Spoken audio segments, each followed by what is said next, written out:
Bueno, buenas tardes. Bienvenidos una vez más a otra de las charlas de Batista Viajes. En esta oportunidad sobre nuestro viaje al Imperio Bizantino. Vamos a recordar, como siempre, mi nombre es Gonzalo Moreira. Soy uno de los directores de Batista Viajes. Y Batista Viajes es una agencia de viajes de Uruguay que se ha convertido ya hace unos años en un tour operador para el resto de Latinoamérica. Por lo tanto, tenemos mucha gente amiga, agencias que hace tiempo que trabajan con nosotros, como Furlong Fox en Buenos Aires, como la gente de Alto Vuelo e Intertours en Asunción del Paraguay, también Susana Piris en Rosario, Santa Fe, provincia de Santa Fe en Argentina, la gente de Turismo Cocha en Chile, y de Perú, de México y de otros lugares de Latinoamérica. Siempre recordándoles nuestro canal de YouTube, que es Batista Viajes, incluso en el mail donde les llega la invitación a esta charla, tienen en la parte de abajo la manera de entrar directamente a nuestro canal y poder revivir alguna de las ya tantas charlas que ya hemos dado desde hace un par de meses y que continuaremos durante también el mes de agosto.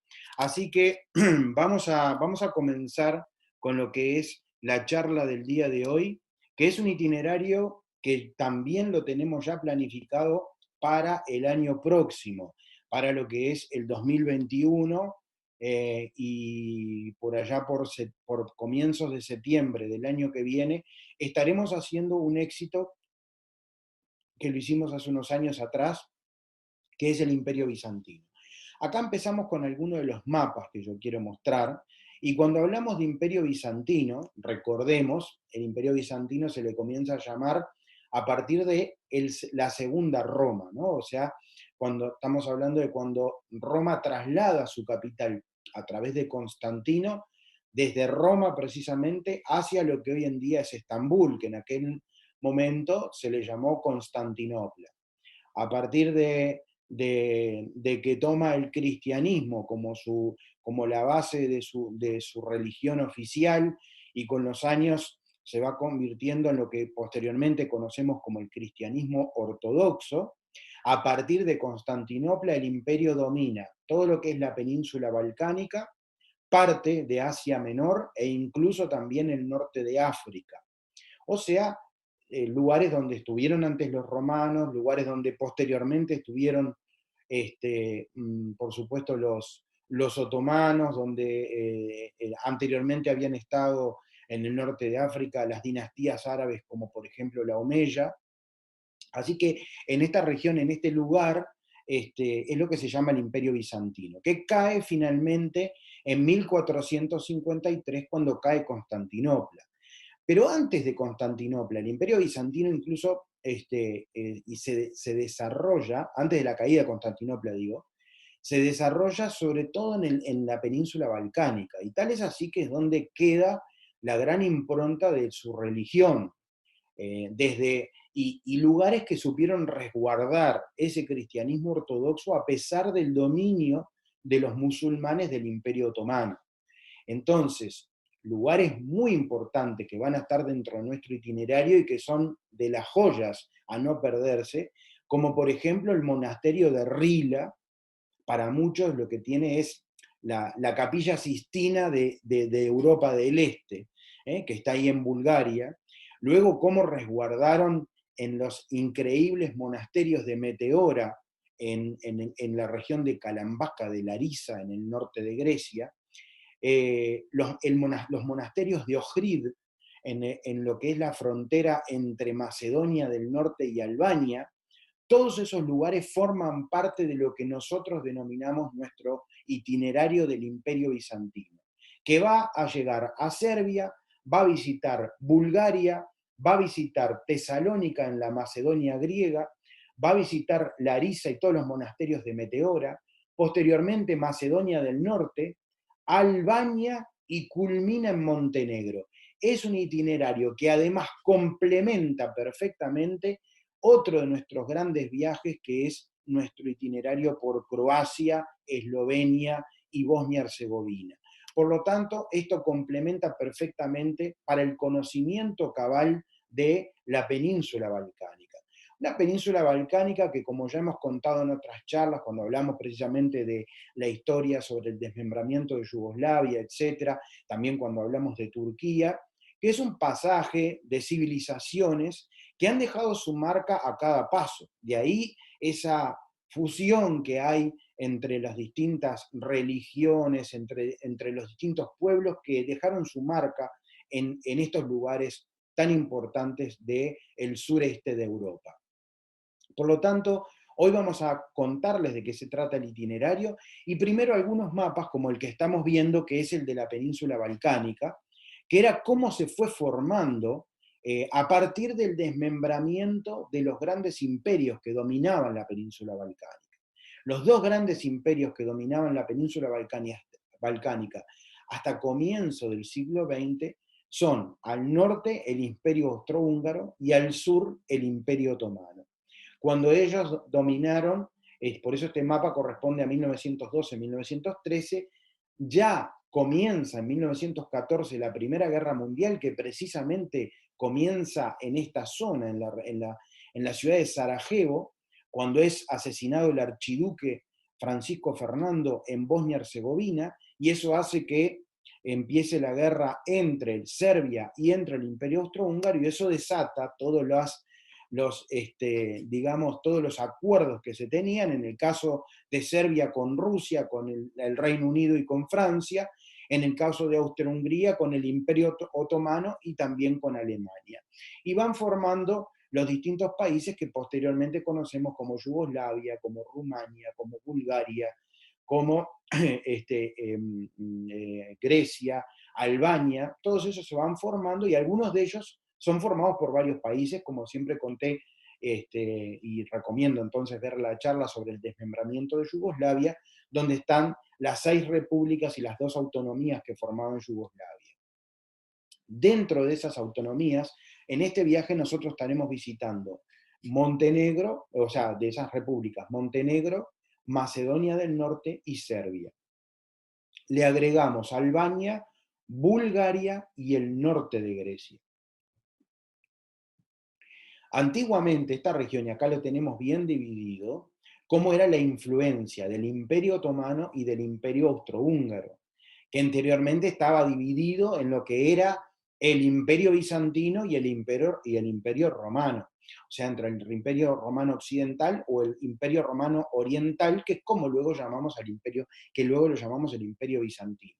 Todo lo que está en verde era el Imperio Otomano, que comienza a crecer a partir de 1453 y tiene su apogeo tanto en el siglo XVI como en el XVII, empezando a declinar en el XVIII y desmembrándose definitivamente a comienzo del siglo XX, después de la Primera Guerra Mundial.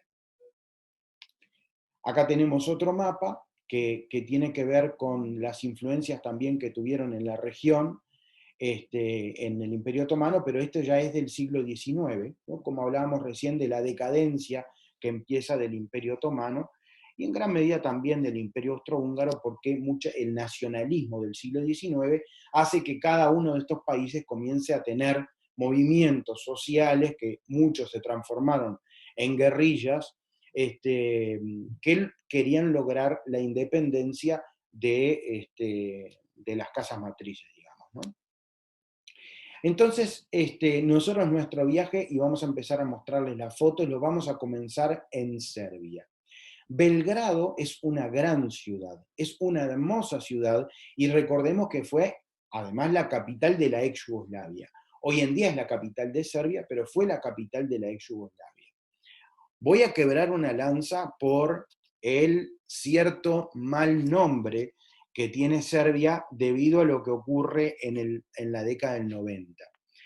Que si bien algunas cosas tienen razón por cuál tener el mal nombre, siempre hay que separar el pueblo de ciertos gobernantes. No podemos achacarle a los serbios algo que no es así.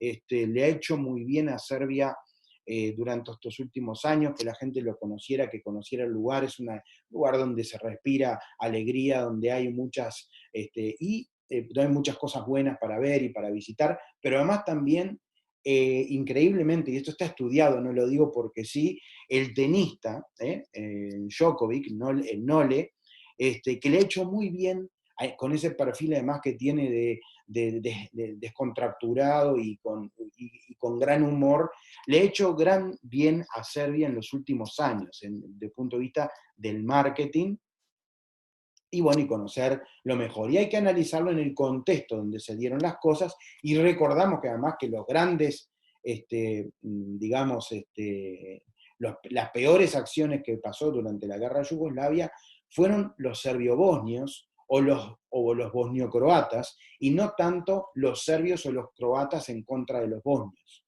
Eso fueron realmente lamentable lo que ocurrió.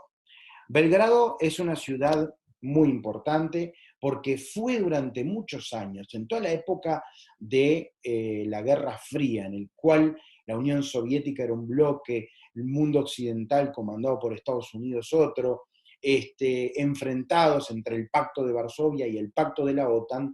Recordemos que Yugoslavia fue el único país socialista que no perteneció al Pacto de Varsovia, y esto lo benefició en un montón de aspectos, e incluso se desarrolló de una manera muy superior a los otros países que tuvieron bajo la bota de la Unión Soviética, como en el caso de Hungría, de República, bueno, en ese momento llamada Checoslovaquia, lo que es República Checa y Eslovaquia hoy en día, Polonia, Rumania, Bulgaria, que tuvieron gobiernos títeres dominados por Moscú. En el caso de Yugoslavia, debido a que la independencia se logra por el propio general Tito, un croata de origen esloveno, que sin embargo, como líder de los partisanos, toma el poder en Belgrado. Por lo tanto, él representaba el crisol de nacionalidades que formaron los reinos, lo que se llamó al comienzo el reino de los eslavos del sur, con lo que significaba Yugoslavia, eslavos del sur. Primero era Yugoslavia, después era Yugoslavia. Fue cambiando hasta quedar, después de la Guerra Mundial quedó como Yugoslavia precisamente. Es una ciudad moderna, una ciudad que mezcla entre sus antiguas catedrales. Ellos son cristianos ortodoxos, un cristiano ortodoxo que no está en afinidad con la iglesia griega ortodoxa, sino con la rusa y con la de Constantinopla. Es muy importante. Belgrado era el punto donde pasa el río Danubio y era el punto de separación entre el Imperio Austrohúngaro y el Imperio Otomano. Por lo tanto, era una ciudad de frontera, una ciudad que se desarrolló comercialmente, muy importante. Acá tenemos edificios de la era soviética, muy sólidos, ¿no? Así de la era del general Tito, ¿no? Que era una construcción, pero también tenemos edificios de la Belle Époque. Miren ahí esas gárgolas, esos balcones, esa construcción de diferentes épocas, de Art Deco, de Art Nouveau, sobre todo de Art Nouveau. A mí me gusta muchísimo el Art Nouveau en particular, y en varias ciudades, recuerdo en particular Riga, por ejemplo, me encanta el Art Nouveau, en muchos lugares de Europa, por supuesto. Pero también tenemos la influencia de los otomanos que dominaron, y acá tenemos una fuente de las abluciones en el centro de Belgrado, que lo dejaron también. Hoy en día es agua fresca, que uno puede ir en época de verano y puede beber agua perfectamente, bueno, en cualquier época, pero digo en verano que amerita, ¿no?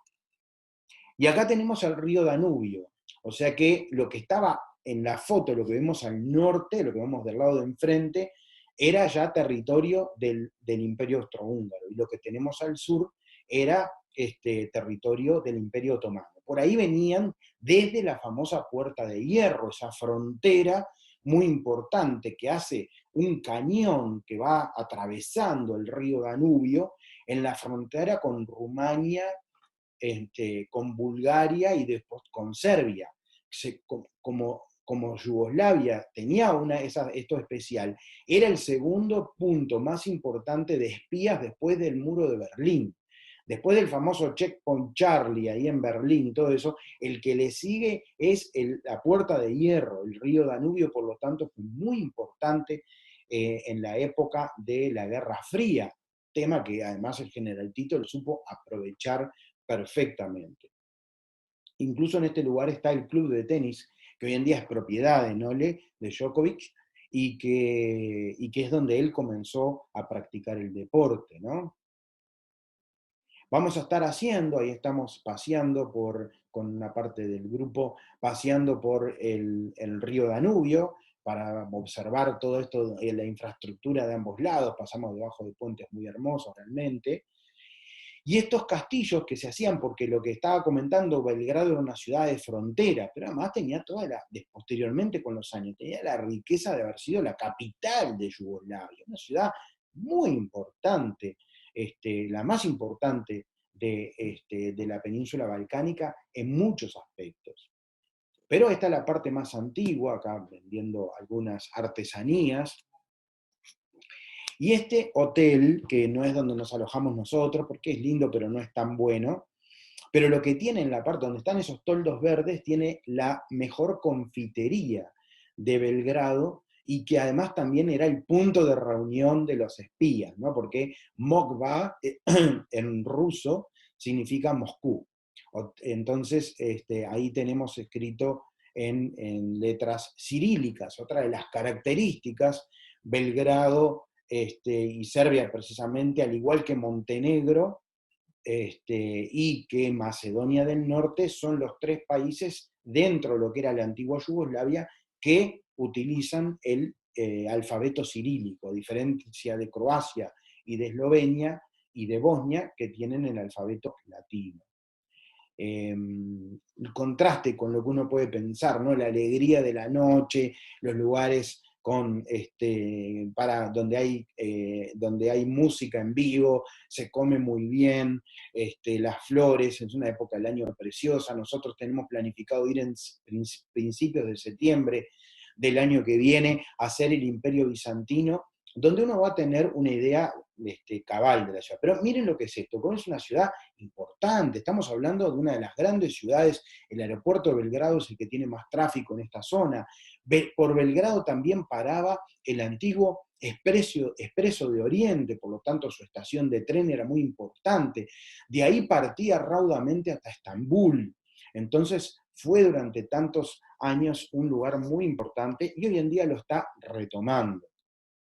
Alejandro Nevsky, acá la influencia de Rusia también, ¿no? La Nevsky, recordemos, Nevsky era un personaje ruso muy importante, que luchó contra los suecos, y en parte por eso la avenida principal de San Petersburgo lleva su nombre, ¿no? Miren qué bonita que es en el centro de la ciudad de Belgrado.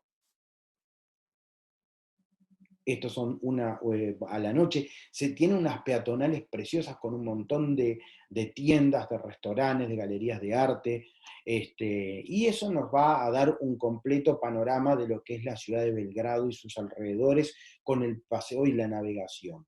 Después de ahí, nosotros nos vamos a venir a Bulgaria. Bulgaria va a ser un punto muy importante dentro de nuestro itinerario. Es uno de los lugares que más tiempo le dedicamos. ¿Por qué? En parte porque los búlgaros fueron de los primeros en llegar a la península balcánica, de los actuales pueblos que hay en la península balcánica.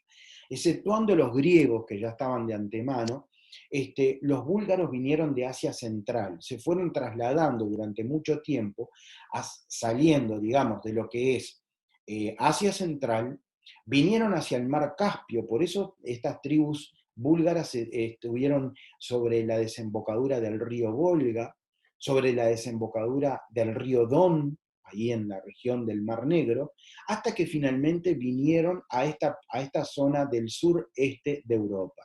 Se asentaron contra las costas del Mar Negro. Bulgaria incluso supo tener un territorio mucho más grande que el actual.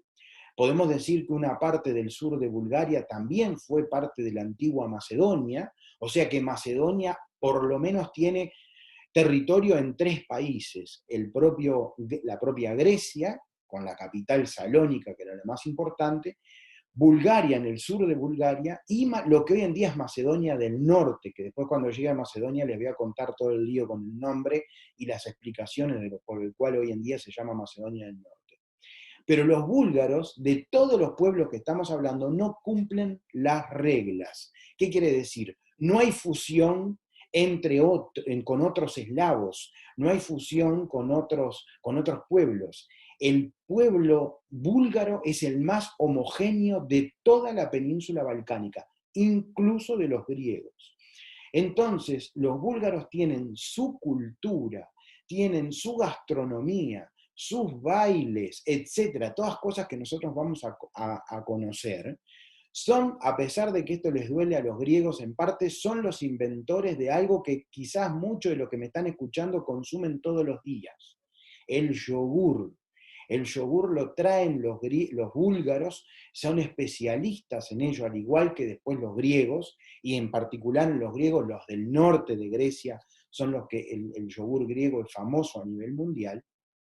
Y también todo lo que es, y esto sobre todo lo aprendí muchas veces que estuve viajando con la gente de la Sociedad de la Rosa de Uruguay y de Argentina, que me enseñaron además que el país número 1 para la rosa, la flor estoy hablando, es Bulgaria.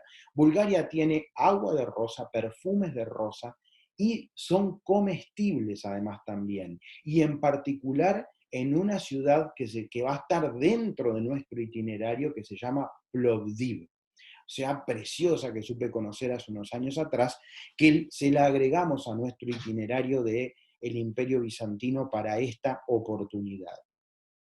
Ahí los rosales y todo son increíbles. Acá seguimos viendo imágenes de las distintas iglesias. Miren esto, qué interesante. Tomen en cuenta esta iglesia, la iglesia más antigua que se encuentra en Bulgaria, siglo IV, por lo tanto 300 y pico, de las primeras iglesias que uno puede encontrar cristianas en el mundo.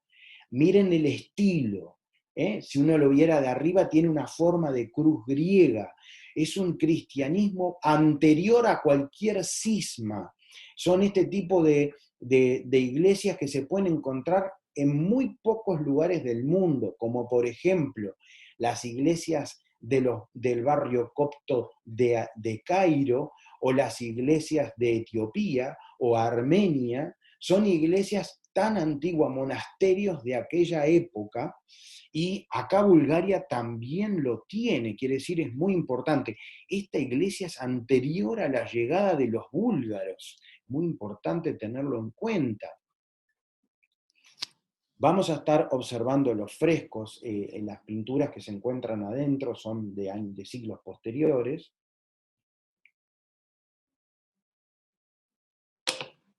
Bulgaria también utiliza el cirílico, es más, Cirilo y Metodio, algunos es de esta zona, de entre Bulgaria, en esta es donde se desarrolla, era un maestro y el alumno, dos monjes que empiezan a realizar, o sea, un alfabeto que luego digamos, se desarrolla, evoluciona, y ni que hablar, el principal país que lo toma es Rusia, y digo principal país por su tamaño y por el hecho de que se mantuvo independiente sin la influencia de los musulmanes, porque la mayor parte de la península balcánica, como mostré en mapas anteriores, quedó en manos del Imperio Otomano. Por lo tanto, quedó regido por un poder político que a su vez tenía otra religión, que era la musulmana. Miren acá el Parlamento de Sofía. Bulgaria, vuelvo a decir, es un lugar distinto a todos por ese mismo motivo. Miren estos, en el Museo de Sofía es muy interesante. Acá tenemos, por ejemplo, algunos elementos que se pueden encontrar, que era para beber en alguna fiesta especial, y obviamente no cualquiera podía tener este recipiente de oro, ¿no? Pero tiene una característica, que acá no lo dice, pero ahora me acordé. A ver si hay algo que les tiene que llamar la atención. Si este es supuestamente una copa, díganme dónde se puede apoyar. No se puede apoyar. Entonces, esto era hecho a propósito. Esto que ven acá negro que lo está sosteniendo es ahora que lo pusieron en un museo. Pero esto era algo que vos lo que tenías que agarrar y no podías apoyarlo, te exigían a beberlo. Cuando se hacían esos encuentros, más que nada se hacía para tener contento, algo, ¿no? O sea, los chinos en el siglo XXI no inventaron nada, cuando esperaban a los americanos con el jet lag después de varias horas de vuelo y los agarraban y empezaban a ponían, yo tengo anécdotas donde decían, venían, no sé, el gerente de la Ford de Estados Unidos viajaba a China y cuando llegaba lo iban a buscar en un remis. Y resulta que el remisero que lo estaba llevando era un chinita así, vestido muy sencillito, pero resulta que era un capo de la empresa que iba, pero como los americanos confundían a todos los chinos, no prestaban atención y cuando llegaba al lugar, el tipo ya le había sacado conversación y sabía un montón de cosas y después lo utilizaba para la negociación. Y esto que pasó 2000 años atrás, ¿qué es? Lo mismo. Los mantenemos contentos y bebidos y después de eso empezamos a sacarle la información y allí. O sea, muy interesante todas las historias que se van tejiendo en todo esto que uno va descubriendo y va aprendiendo en la medida que va viajando y va conociendo los enigmas de la antigüedad y que tanto se utilizan hoy en día y que es toda una evolución claramente, ¿no? Una iglesia preciosa, chiquitita, media escondida en un parque, que nosotros entramos, tal es así que dejan a muy poquitas personas entrar, 5 o 6, y nosotros esperamos mientras van viniendo, porque es muy interesante, se encuentran cosas que son increíbles. Qué increíble, hablando de eso, el único lugar que me acuerdo que tiene algo parecido, pero son dos lugares más. Uno es en la Transilvania, que hay estos nidos enormes de cigüeñas, y el otro, quizás alguno que esté escuchando lo sabe, es en Estrasburgo. Ahí hay unos nidos de cigüeñas espectaculares que son muy, pero muy disfrutables. Pero claro, esta es la joya de la corona en Bulgaria. Acá estamos visitando el monasterio de Rila, donde gente de muchos lugares hace peregrinaciones hacia Rila. Sus frescos son considerados como la capilla Sistina de Oriente, de la Europa oriental, claro está. Recordemos que fue parte del Imperio Romano de Oriente y de ahí la palabra oriental. Miren además la mezcla de distintas influencias culturales y arquitectónicas que se notan en este monasterio. Lo vemos en su color, en esas arcadas, en la construcción. El monasterio es fantástico por fuera. Además está enclavado entre montañas, como pueden ver el verde que llena de bosques, de árboles de conífera. Hay abedules también en este lugar. Tal es así que nos estamos yendo hacia una zona montañosa que ahora les voy a contar. Por lo tanto, es muy interesante dónde está ubicado. ¿Por qué? Porque había que protegerlo, porque había caminos muy particulares. Es más, para llegar al lugar se van por una zona muy panorámica, que lo vamos a disfrutar desde nuestro bus. Y empiecen a ver esos techos y esos frescos que se encuentran ya acá en la parte de afuera del monasterio, pero también por dentro. Es realmente impactante. Además, miren acá cómo está dibujado todo, es el infierno, el purgatorio, el paraíso también en otra parte. Y en todo lo que son las imágenes, digamos, desde el monasterio por fuera, ¿por qué? Porque es un lugar donde toda esta construcción que ven acá, el edificio que rodea el monasterio, que se hizo para la defensa, etcétera, es donde viven hoy en día los monjes, donde hay escuelas religiosas, donde vive gente, pero todo relacionado con el monasterio, que es patrimonio de la UNESCO. Acá no se puede tocar, pero ni uno de los adoquines, ni de las piedras de su suelo. Posteriormente, vamos a llegar, antes de llegar a Salónica, la foto que estoy mostrando, vamos a estar visitando un lugar que a la gente le gusta muchísimo, porque vamos a visitar un pueblo que se llama Bansko, que está en la montaña. Tal es así que es un pueblo de qué, donde en el invierno la gente va a esquiar. ¿Y por qué nos quedamos ahí? Porque es parte de la Macedonia búlgara y porque desde ahí vamos a estar haciendo un par de paseos muy lindos donde vamos a estar en contacto, vamos a ir a comer a una casa de familia típica de pueblos que se quedaron, que le llaman los All Believers, que significa los viejos creyentes, que se quedaron con los búlgaros que vinieron en el siglo VI después de Cristo desde Asia Central. Hubo algunos que vinieron del Don, otro del Caspio, y otros vinieron directamente de Asia Central. Entonces es más que interesante esas jornadas donde vamos a escuchar su música, comer su comida casera bien típica, donde vamos a conocer sus casas, todas de madera, etc. Posteriormente vamos a llegar a una de las grandes ciudades de nuestro viaje, que es Salónica, en el norte de Grecia, sobre aguas del mar Egeo, una ciudad que tiene una rambla muy bonita, una costanera, con edificios muy importantes. Es la segunda ciudad más grande de Grecia después de Atenas. El puerto es tan importante como el del Pireo, es un puerto comercial muy fuerte.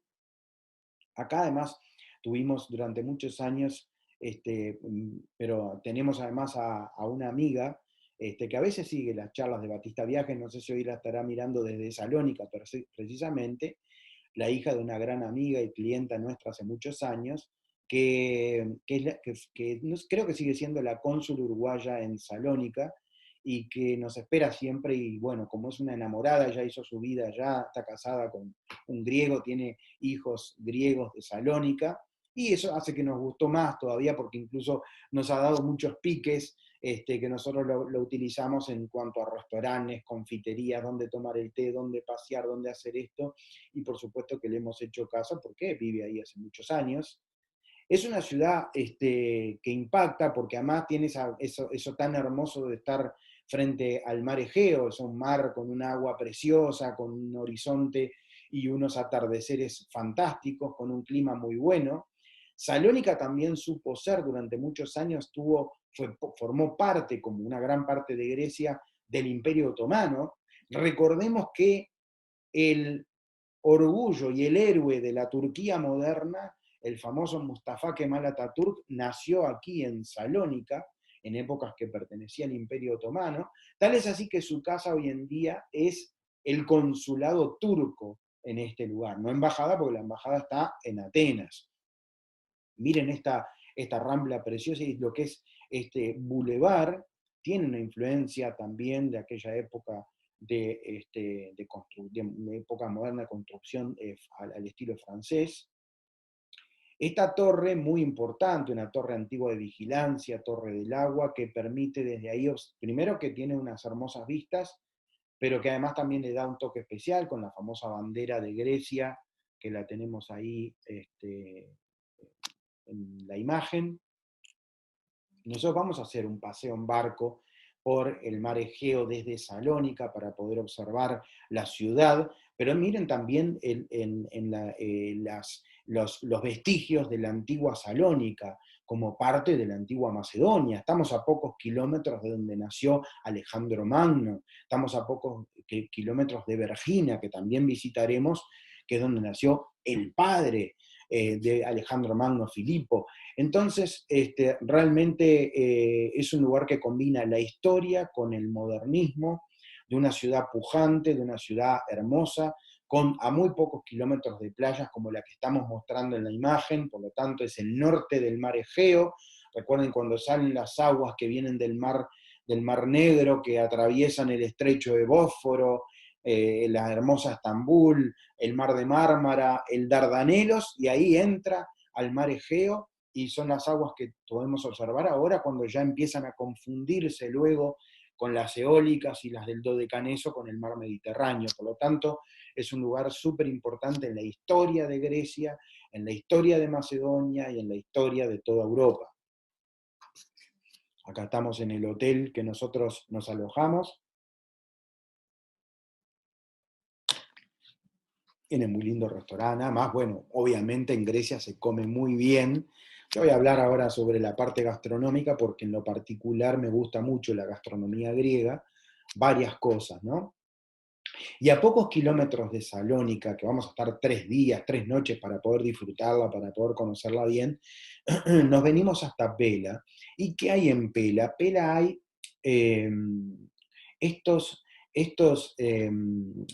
digamos, mosaicos bizantinos tan importantes que se descubrieron, y mosaicos más antiguos que los bizantinos, qué mal, los bizantinos salen, de los griegos sacan todo ese arte por el tema de los mosaicos, y en Pela precisamente fue donde nació Alejandro Magno, quiere decir que estamos hablando del siglo IV antes de Cristo.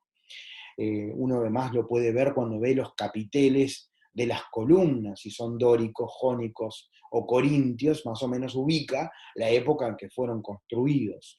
Estos mosaicos son espectaculares, acá lo vemos. La ciudad hoy en día no existe como tal, pero sí pero sabemos que ahí nació Alejandro Magno, ni más ni menos. Y unos kilómetros posteriormente está la tumba de Filipo el Grande, que es el padre de Alejandro Magno, que a mí realmente me encantó, me fascinó. La encontré en muy buen estado, y les diría que son de las tumbas mejores que uno puede ver en el planeta, en conjunto con las que uno ve en el Valle de los Reyes, frente a Luxor, en la antigua Tebas, en el antiguo Egipto. Acá podemos observar el lugar. Lo que pasa es que no permiten sacar fotos del interior, pero hay todo como un puente que está inclinado hacia abajo, y uno va viendo todos esos frescos de lo que es la tumba, pero adentro, respetando el tema para los colores y todo, que son originales, no se permite sacar fotos, por lo tanto es que no tengo fotos de adentro. Y después de eso nos venimos hacia este lugar, que sin duda debe ser de los lugares más panorámicos de toda Europa, porque además digamos, se une todo lo que es la parte paisajística de esas como dedos que surgen desde la tierra, que tratan de tocar el cielo, como son estos promontorios impresionantes que están en Meteora, se conjuga con la importancia histórica y con la belleza arquitectónica del lugar. Los tres puntos se juntan en esta zona del norte de Grecia que se llama Larisa, donde están los monasterios de Meteora, que fueron tan importantes para resguardar las riquezas culturales del antiguo imperio bizantino, cuando toda esta zona cae en manos del imperio otomano. Y es lógico que en una primera instancia, los que triunfan, que fueron los otomanos en 1453, demora un tiempo en acomodarse, y durante estos años que se acomoda en el poder, ocurren desastres, como por ejemplo el destrozar lugares que en momentos de que se pacifica, después se dan cuenta de lo lástima que ocurrió, porque se está tocando patrimonio de la humanidad. Y no es propiedad del siglo XXI y del siglo XX que querramos resguardar el patrimonio de la humanidad. Siempre existió, y el mundo está plagado de historias en ese sentido. Pero este lugar, debido a su ubicación tan poco accesible, tan difícil de llegar como lo que le estamos mostrando ahora, han tenido esa peculiaridad y la importancia de resguardar todas aquellas riquezas, pero no riquezas en oro o en cosas así, riquezas culturales y patrimoniales que han sido tan importantes para la historia del imperio, para la historia del antiguo imperio bizantino, pero sobre todo para la historia del cristianismo y del cristianismo ortodoxo. Los monasterios de Meteora, junto con lo que es en algunos otros lugares de Grecia y de Bulgaria, etcétera, como el monasterio de Rila, fueron los grandes tesoros que se resguardaron durante esa época y que volvieron a brillar sobre todo a partir de la caída primero del Imperio Otomano y posteriormente, en el caso de Grecia, a partir de la caída del Imperio Otomano, y en el caso de Bulgaria, sobre todo a partir de la caída de la era comunista, debido a que la religión, como saben, estaba en un segundo plano, y la década de los 90 recobrar. No fue, a veces la gente piensa, bueno, pero ¿cómo puede ser tantos años sin religión y ahora de golpe y porrazo son tan religiosos? en realidad no era que se convirtieron en tan religiosos cuando durante tantos años le hablaron muy mal de la religión. Muchos sí que lograron mantener la fe, pero otros, el recuperar la religión no solamente fue un hecho religioso en sí, sino también era recuperar su cultura, el sentido de pertenencia. Y la religión y los lugares estos fueron muy importantes para todos ellos, ¿no? El otro lugar tan importante como los monasterios de Meteora es el monasterio de Athos, el monte Athos, muy cerca aquí, muy cerca de Salónica, pero que como saben no se puede visitar. Acá tenemos el monje que se bajaba de su camionetita 4x4, se metía en un pequeño funicular y cruzaba de un lado al otro. Ahora yo voy a mostrar fotos. Acá estamos subiendo a uno de los monasterios, pero no se crean que hay que ser alpinista. Es bastante fácil, algunos un poquito más difícil. Por eso nosotros estamos 3 días, porque nosotros queremos visitar más de uno. No hacemos una visita rápida desde Atenas que se va por el día, no. Nosotros nos quedamos 2 noches en un muy lindo hotel que tiene vistas a los monasterios y que está ubicado en uno de los centritos de Calambaca, rodeado de olivares, porque es una zona muy propicia para los olivos, y los monasterios son 23, nosotros vamos a visitar 5. Miren dónde están ubicados, miren lo que es la belleza del lugar, o sea, le agregamos a todo esto cultural histórico que les comenté y patrimonial, la belleza geográfica, el paisaje. Esto que ven acá, tenía unas poleas que bajaban en eso, y a veces en eso era que subían de 100, 200, 300 metros, subían los monjes directamente al monasterio, o subían sobre todo alimentos y otro tipo de necesidades. Cuando uno entra a estos lugares, es de una riqueza tan grande y de una belleza, porque además lo complementan con las vistas que hay desde acá. Miren cómo era un antiguo comedor en estos monasterios, ¿no? Reitero que ahora es todo patrimonio. Todo esto es muy anterior a esos colegios británicos que tienen esas mesas largas, no son inventados por los británicos. Miren, en la antigua Grecia los monasterios ya tenían este tipo. Miren, observen, hay puntos panorámicos que nosotros conocemos para poder parar y poder observar estas fotos magníficas de Alicia, que reflejan lo que es. Miren abajo ya la parte donde tenemos el valle, donde hay olivares y donde está el pueblo, ¿no? Pero en el pueblo tiene una característica, ahora yo les voy a comentar, hay una foto que me va a dar pie a contar algo que es muy importante, y es en la parte gastronómica. Miren qué imágenes, miren qué panoramas. Monasterio de Meteora no se lo puede perder nadie, es un lugar de Europa que es de los más panorámicos, de los más bonitos, y lo conjugan con esta importancia, como les decía.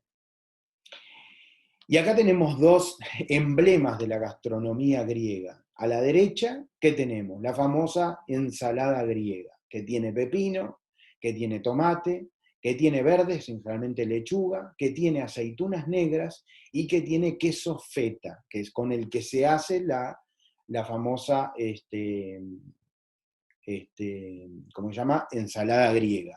Y lo que tenemos a la izquierda, y ya mucho lo comenzará, para mí es una de las mejores. Ay, ahora me olvidé. Juan, a ver si alguien me ayuda con el coso y me arrasa. Ay, la comida griega me estoy olvidando. Se me hizo un vacío. A ver si alguien me ayuda con el nombre de la comida griega que en este momento estoy olvidándome. A ver si alguno manda un mail. Musaca, gracias.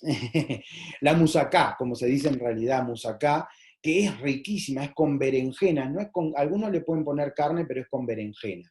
Y nosotros siempre vamos a un restaurante que se queda ahí en Calambaca, que es una señora mayor, que sigue ella cocinando, y que el único plato que hay en el restaurante prácticamente son estos 2, pero sobre todo la musacá. Hace la musacá, o musaca, pero en griego se le dice musacá, hace la musacá en unas bandejas enormes, y no sabe lo que es casera, exquisita, exquisita realmente, uno puede comer un montón, y es parte de los platos principales de la gastronomía griega. Y los olivares, el aceite de oliva, recuerden que mucho aceite de oliva, que luego se imprime y se etiqueta como aceite de oliva italiano o español, vienen de los olivares de Grecia o de Turquía, un lugar que también, al igual que el sur de Europa, tiene un clima ideal para esto, ¿no? Nos vamos de Grecia, o sea, nos vamos para la Grecia del sur, donde está Atenas, el Peloponeso, las islas. Volvemos a ir hacia el norte y nos adentramos en lo que es Macedonia del Norte. Y ustedes miran, Macedonia del Norte, Gonzalo, ¿de qué estás hablando? Estoy hablando de una de las repúblicas que formaron la ex Yugoslavia, Macedonia. Pero cuando se independizaron, obviamente que sobre todo los griegos se pusieron de punta en cuanto a decir, señores, no se pueden llamar Macedonia porque nosotros somos Macedonia también. El sur de Bulgaria es Macedonia también. Nosotros no queremos que ustedes se llamen Macedonia y hizo una protesta muy grande ante la Unión Europea y se empezó a llamar Antigua República Yugoslavia de Macedonia. Todo ese nombre enorme tenía ese, bueno, entre idas y vueltas que querían llamarle Macedonia, que no querían llamarle Macedonia, que no podían llamarse Macedonia, que los griegos protestaban, hasta que llegaron a un lógico acuerdo en el cual dicen, bueno, somos Macedonia del Norte. Pero estamos hablando de Macedonia, la que era una de las 6 repúblicas que formaban la ex Yugoslavia. Su capital es Skopje, una ciudad interesante, pero nada del otro mundo. Quizá lo más interesante es ver la casa donde nació una de las personalidades más importantes del siglo XX, como sin duda fue la Madre Teresa de Calcuta. Que la gente dice, pero era albanesa, ¿no? Sí, familiarmente era albanesa, pero nació en Macedonia, en lo que es Macedonia del Norte hoy en día. Pero Macedonia del Norte tiene un lugar que es el más importante y uno de los más bonitos, y el que estamos mostrando a continuación. Miren los picos nevados atrás. Esa es la frontera entre Macedonia y Albania. Una frontera que fue muy importante, que en uno está el cristianismo, en el otro está la influencia del Imperio Otomano. Los albaneses en su mayoría son musulmanes. Por lo tanto, este lugar es un lugar que además de ser muy bonito en su paisaje, de tener un centro antiguo con sus peatonales, etcétera, muy lindos, tiene también la fortaleza que vemos en la imagen que custodiaba este lugar. Y este monasterio en particular es muy importante incluso para la historia de Cirilo y Metodio, que estuvieron en este lugar. Recordemos que gracias a eso se escribe el alfabeto cirílico. Estuvieron por este lugar, fueron muy importantes, pero observen la belleza del punto. O sea, las montañas a la izquierda sigue siendo Macedonia, las montañas a la derecha ya son Albania, del otro lado del lago. El lago se llama Ohrid, al igual que en la ciudad donde estamos. Miren los monasterios antiquísimos, miren cómo la construcción. Estamos hablando de un cristianismo de hace muy importante. Por eso, al igual que el monasterio de Rila, son patrimonio de la UNESCO. Son los 2 puntos culturales, junto con los monasterios de Meteora. En Grecia, los 3 puntos patrimonio de la UNESCO más importantes que visitaremos en nuestro viaje. Pero se le agrega a eso todo lo que es esas callejuelas, donde también es muy buena la gastronomía y un mix de cosas. Acá también se hace los postres típicos de Medio Oriente, etcétera, el baklava, se puede comer el lesmeyún, se puede comer otro tipo de comida, por supuesto, el kebab, que es muy importante en Turquía, en Grecia, en toda esta región del sureste de Europa. La piedra fundamental. Hay también un anfiteatro muy bonito. Y una parte, una isla, donde nosotros vamos a ir para hacer un paseo en barco, que es muy bonito, donde hacemos un paseo, y en ese lugar hay como unas balsas, imagínense unas balsas, que te cocinan, que hay música en vivo, y la balsa va navegando con todo eso enorme, con gente adentro, es muy divertido, se pasa muy bien realmente. Este es el anfiteatro de la época griega, muy interesante también. Miren lo que es esta costa, esta foto está sacada desde nuestro hotel. las playas que hay sobre el lago no se pueden creer. Esto ya estamos en... No, perdón, esto sí, pero acá ya estamos en Albania. Perdón que ya estamos en Albania. Y la foto está sacada desde nuestro hotel, pero en Albania. Acá vamos a visitar la costa, sobre todo, porque por la montaña no hay un gran territorio. Los albaneses es un lugar especial. Recordemos primero que nada que Albania tuvo una dictadura comunista de las más fuertes, mucho más fuertes que la Unión Soviética, que las que tuvieron el Pacto Varsovia, etc. Fue el único sistema comunista maoísta que se implementó en Europa, hecho por el cual Albania quedó atrasado con respecto al resto de Europa enormemente, y recién en esta última década Albania comenzó a progresar, a respirar, a desarrollarse. Entonces, tiene una costa preciosa. Estamos hablando, Albania es la continuación de la costa dálmata, es el mar Tirreno, perdón, el mar Adriático. Funde sus aguas prácticamente al sur de estas imágenes que estamos, está las hermosas islas de Corfú, el mar Mediterráneo, por lo tanto es muy bonito.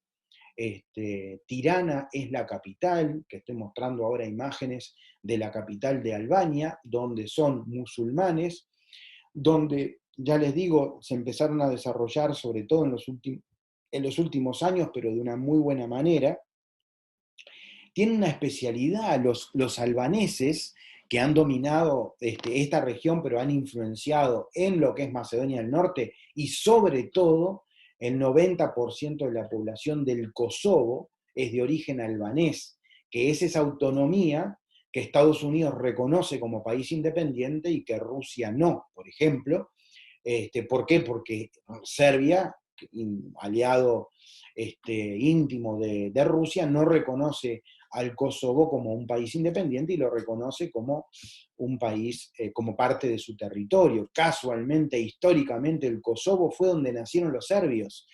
Lo que pasa es que durante muchos años, y sobre todo en la época del mariscal Tito, dejó que emigraran miles y miles de kosovares, y fueron multiplicándose. Son gente que tiene muchos hijos, etcétera, salían de la pobreza y del sistema tan precario y tan horrible de Hoxha, que como se llamaba el número uno del dictador albanés. Y bueno, terminaron en poblar prácticamente casi el 90% del territorio del Kosovo. Acá tenemos, bueno, minaretes, todo. Tienen unos hermosos bazares, Albania, por la influencia de los turcos, de los otomanos de la antigüedad, y que a partir de la caída, sobre todo del comunismo, comienzan a desarrollarse nuevamente. Además no son eslavos, es un pueblo que, más o menos como los vascos, que tienen, es difuso el origen de los mismos, por lo tanto tienen características únicas en su lengua, en un montón de aspectos. Son buenísimos en la heladería, en la gelatería, son codiciados, y en muchos lugares de la propia Italia, pero sobre todo de todo lo que es la costa dálmata, en Croacia, en Montenegro, etc., los puestos de helado son dominados por los albaneses. Y esto es lo que le decía, miren, este pueblito en el norte de Albania es un pueblito que es todo como si fuera un bazar antiguo, muy lindo por lo que venden, por lo que uno puede observar, por sus telas, por sus alfombras, por las artesanías sobre todo. Miren lo que es el pueblito, está rodeado de montañas, es un lugar paisajísticamente hermosísimo. Albania es un descubrir en todos los sentidos. Hasta que, y ya culminando con el viaje, estamos llegando a un lugar que se llama Sveti Stefan. Este lugar es patrimonio de la UNESCO, todo el lugar. Sveti Stefan se encuentra ya en territorio de Montenegro, en plena costa dálmata. Está unido por esto, que es una isla unida por esto que se hizo, o sea, se construyó sobre el agua. Acá fue donde se casó Djokovic, lo que les decía el famoso tenista serbio, porque una gran parte del lugar se arma como un hotel pueblo, ¿no? Lo que en Italia se le llama el borgo. Es muy lindo, las vistas que hay sobre el lugar, todo esto es precioso. Vendría a ser como una pequeña Dubrovnik, para que ustedes vean, para que ustedes sepan. Y otras fotos de lo que es Sveti Stefan, realmente es precioso.